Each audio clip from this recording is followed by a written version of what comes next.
Kailangan kayo, tawagin nyo lang si Master D. Yun! Mga katoro, kami po ay nagkabit ngayon ng steel door ni Sir Marvin. Ito po ay teacher namin sa welding. Ayan po. Op! Bubuksan po natin ha. Yes sir ha. Sir. Ayan na oh. Oh, okay na, nabubuksan na. Pagaling mo, dala masara mo. Ayan.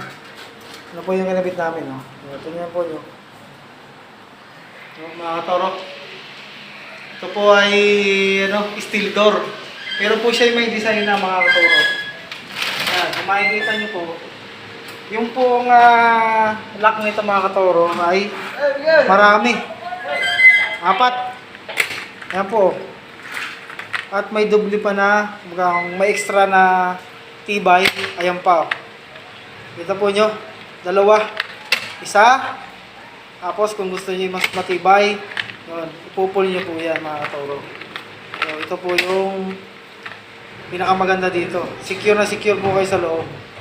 So, bali 2 yung tibay ng susi. Ayan po.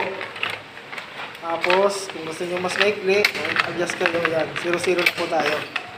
Ayan mga katoro. Ito na po yung aming ginawa. Finish namin ni Sir. So, medyo ang pagkakabit po nito ay kapag kayo sanay na, medyo madali lang po yan. So, kapag bago pa lang, siyempre makangapa kayo, pagtatagal, perfect na po yan mga toro. Yan po, walang kasabit-sabit no. Ayun!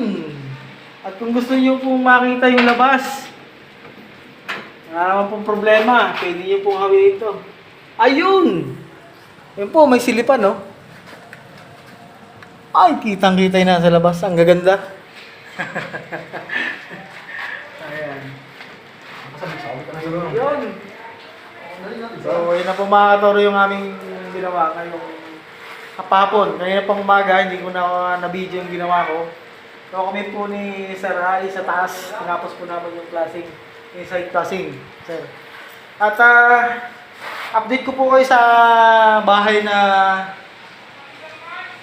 dito sa bahay na ginagawa namin mga toro. So yan na po yan. Matagal po tayo hindi nakapag-video dito. Ano po mga katoro. May mga bintana na so finish na po siya. May mga batak na lahat.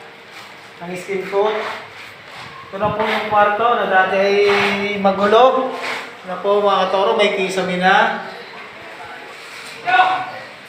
Kisame na. Tapos meron na po yung grill sa labas. So, ang kulang na lang po natin mga katoro, mga kaibigan ay itong flooring, so tiles. So, namimili na po ng tiles yung kasama ko at ito po itatalis na namin Monday. Yan, ito po, mga finish na po lahat yan mga kaibigan. So, yan po, hanggang dito sa labas.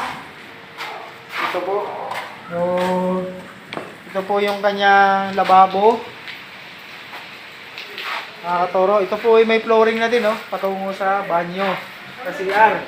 So, may mga batak na rin po ito, mga katoro, mga kaibigan. So, ito po yung CR. Mga katoro, ayan na po, may kisame na rin. So, kukunti na din po sa nauutay-utay namin. At ako po ay may lilipatan na isang project. So,